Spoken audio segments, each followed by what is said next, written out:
Sentire Media. Hello, you. You're listening to A History of Italy.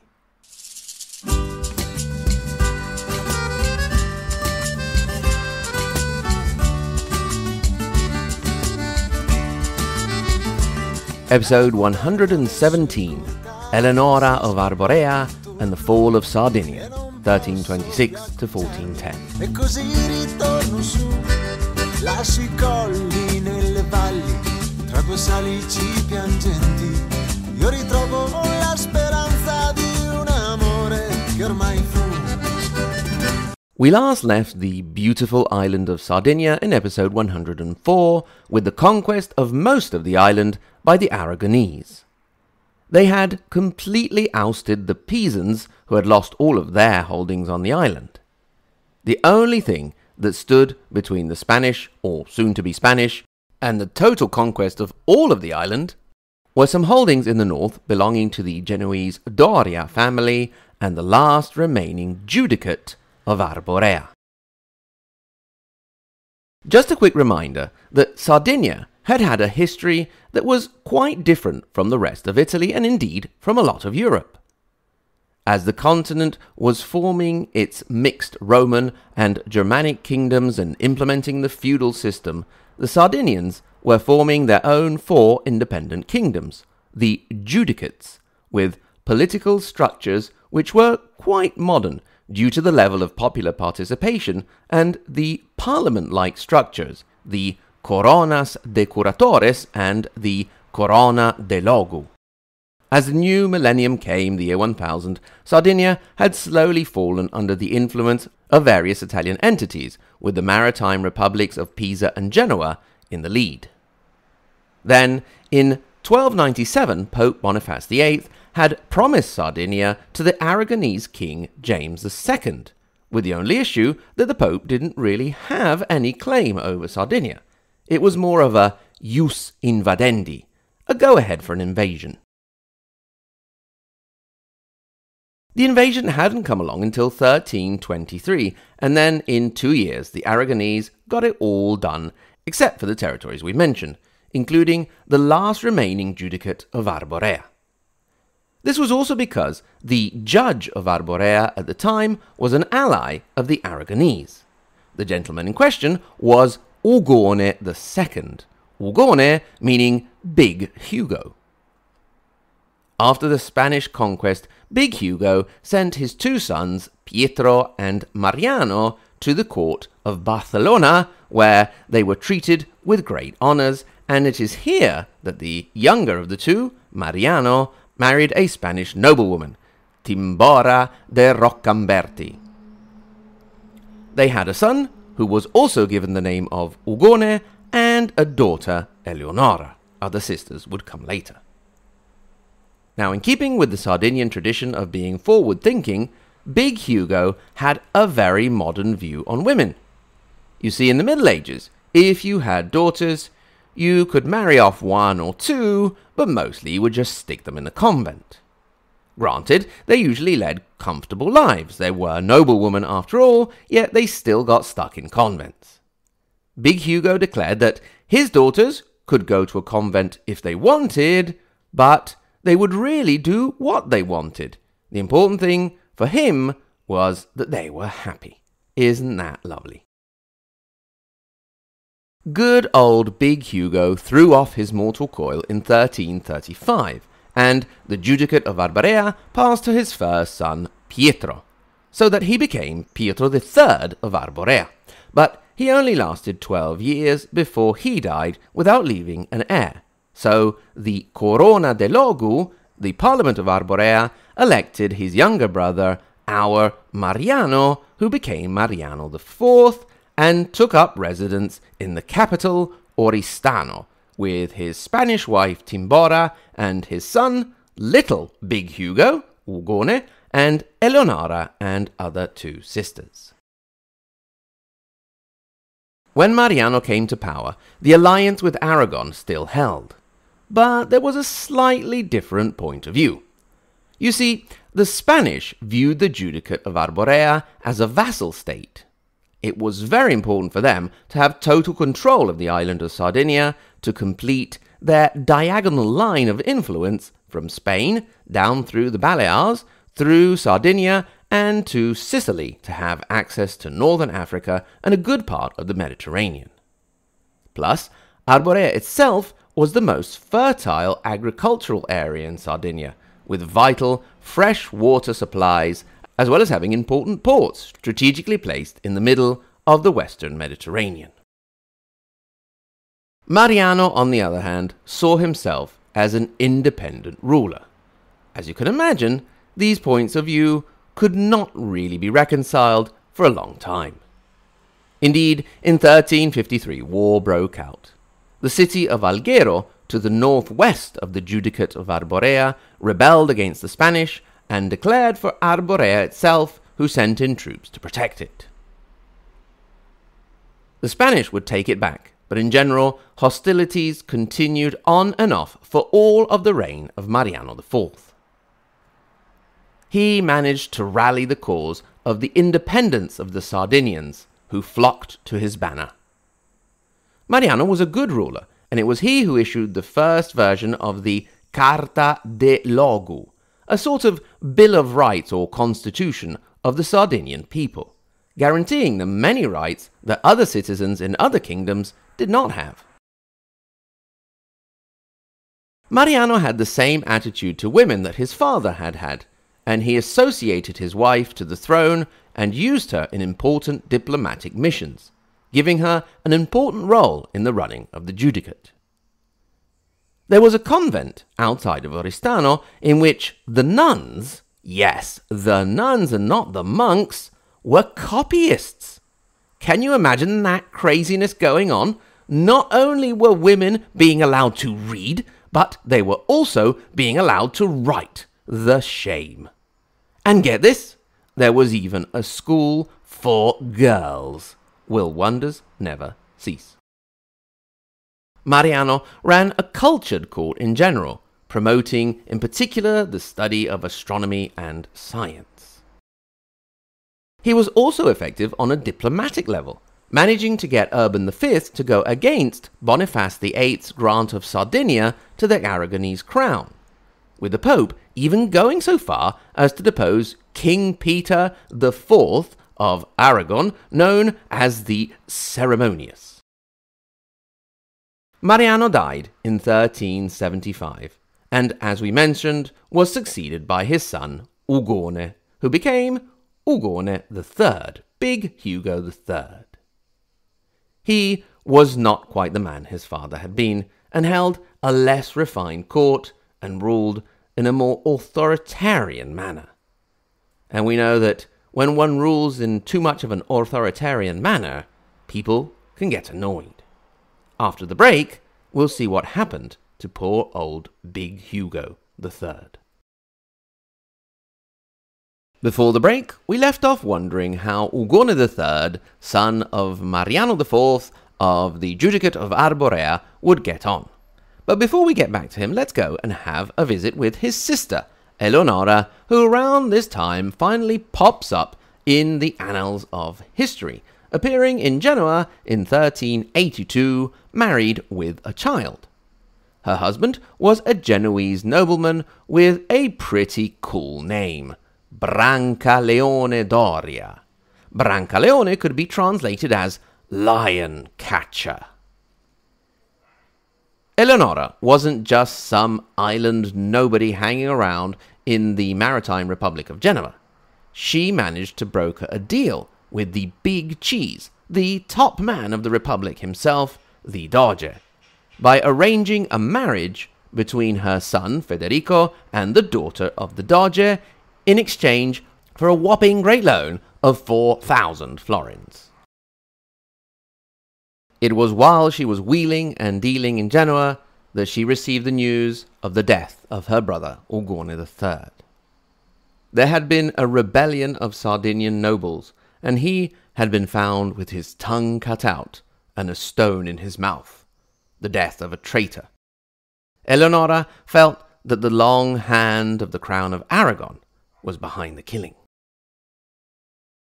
She hurried back to Sardinia and to Arborea to claim the throne for her son Federico. She sent her husband Brancaleone to the new Aragonese king John I to ask for his recognition, and in the end the king assented, but he decided he would keep Brancaleone as a, let's say, guest to ensure that Eleonora behaved. In response to this, Eleonora said, "Oh yeah?" and went ahead and asked the Corona de Logu to make her giudichessa, judgess, and they did so willingly and enthusiastically in 1383. She then proceeded to continue the fight her father and brother had taken up, bringing almost all of the island of Sardinia under her control, except for the cities of Alghero and Cagliari, with the support of the Sardinian people, who saw her as their liberator. Having said this, Eleonora was no fool. She was not willing to go all out and see Sardinia destroyed in a potentially endless war with a powerful enemy. So, in 1388, she reached another shaky peace with the Aragonese, and, after a while, also got her husband back.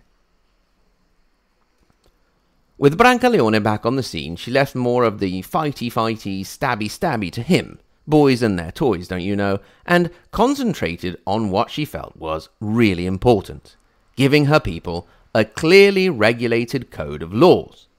She took the Carta de Logu, the Charter of the Land, that had been first set out by her father Mariano and then added onto by her brother Ugone.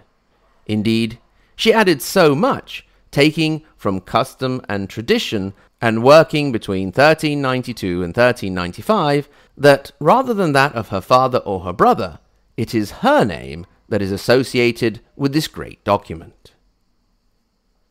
The document was written in local Sardinian so common people could also understand it, and they were encouraged to consult and familiarize with it so they knew what their rights were. For starters, it had a lot of the Magna Carta-like habeas corpus stuff that all good law codes should have. For example, you could not be imprisoned unjustly, and if you were imprisoned, you had a right to a speedy and fair trial. What's more, the use of the death penalty was restricted to certain specific cases, which is more progress than certain countries have made to this day. Then there were clauses regulating the economy and agriculture, and also very specific points on animals such as horses and falcons.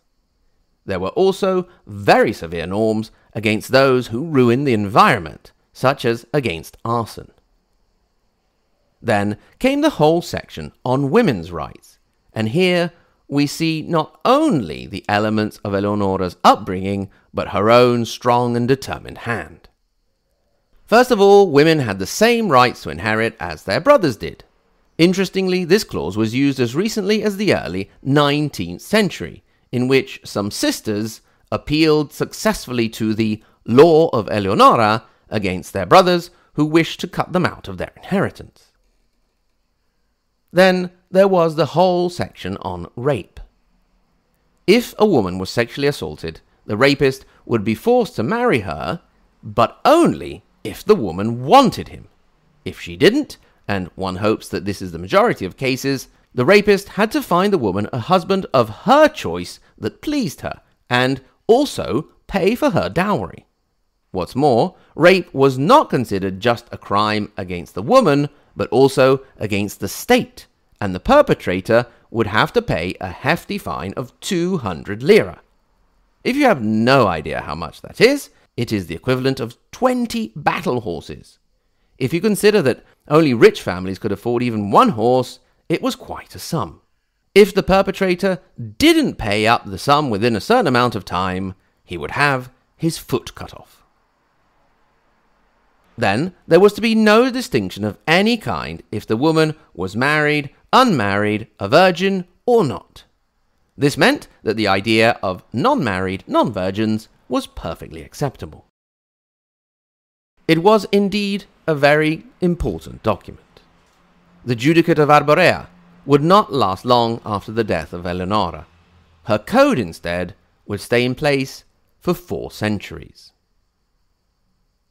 In the end, Sardinian independence would not fall in a final glorious battle between Sardinians and invaders, but due to a war between men and a disease. Indeed, at the start of the 15th century, a devastating wave of plague hit the island, leaving it unable to defend itself. It seems that Eleonora herself may have also died during this plague around 1403. In the end, Arborea fell after the siege of Oristano in 1410. The last judge, William III, was bought off for 150,000 Aragonese florins, which the Aragonese didn't even have to finish paying off. Sardinia would remain under Spanish control until 1719, when it would pass under the control of the House of Savoy, and later when Italy was united under their house to the Kingdom of Italy. Although her judicate fell, Eleonora of Arborea, the Judicessa, wasn't forgotten. Her code of laws was adopted by the Spanish and used in all of Sardinia until it was substituted by that of King Carlo Felice in the 19th century. Eleonora herself, to this day, is hailed as a heroic symbol of Sardinian independence.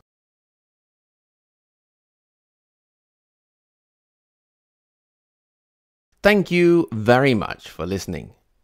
Thanks in particular to my lovely, lovely Patreon supporters, starting from the first part of the Margherita Hack and Galileo Galilei level: Anthony G, Bill S, Brian J, Carrie W, Celane, Chanel, Dave L, Dean V, Dominique T, Douglas R, Emily B, Federica R, Francesco A, Gabriel S, Greg, Ignazio, Il Valentino, Jeff M, Jeffrey W, Joseph S, Juan, Julia, and Old John in Milwaukee. Thanks, of course, to the tippy-top Maria Montessori and Dante Alighieri level: Paolo, Lisa K, Andrew M, Brandon S, David A, Peter W, Kevin O, David L, Rinat, and Sen. I would also like to really thank Bill S and Chris for increasing their pledges, and welcome to new Patreon supporter Coati. Welcome to the family.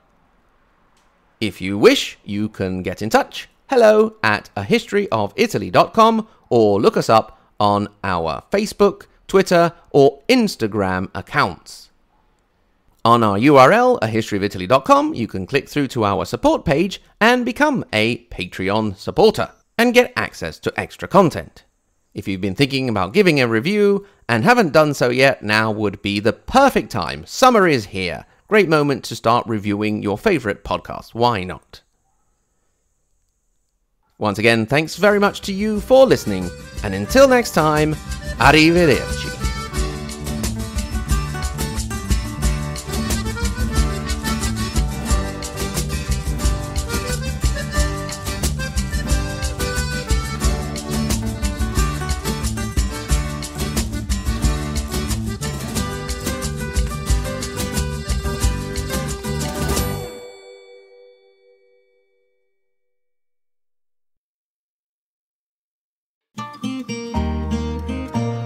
Sentire Media. Hey, podcast producers and show hosts. Do you want to join a podcast network that celebrates all things Italian? At Sentire Media, we understand the allure of Italy and its unique culture. Our devoted team of hosts and producers are all driven by their shared passion for Italy. And we work tirelessly to create the best lifestyle podcasts and content that will whisk you away to the very heart of Italy. With us, you can savor the mouth-watering flavors, get lost in the stories from the past, break down the cultural barriers, and truly immerse yourself in the vibrant traditions of this intoxicating country. If you have a great podcast idea or are already in production and would like to join Sentire Media, head over to sentiremedia.com, that's SENTIRE media.com, and find out how to submit your show.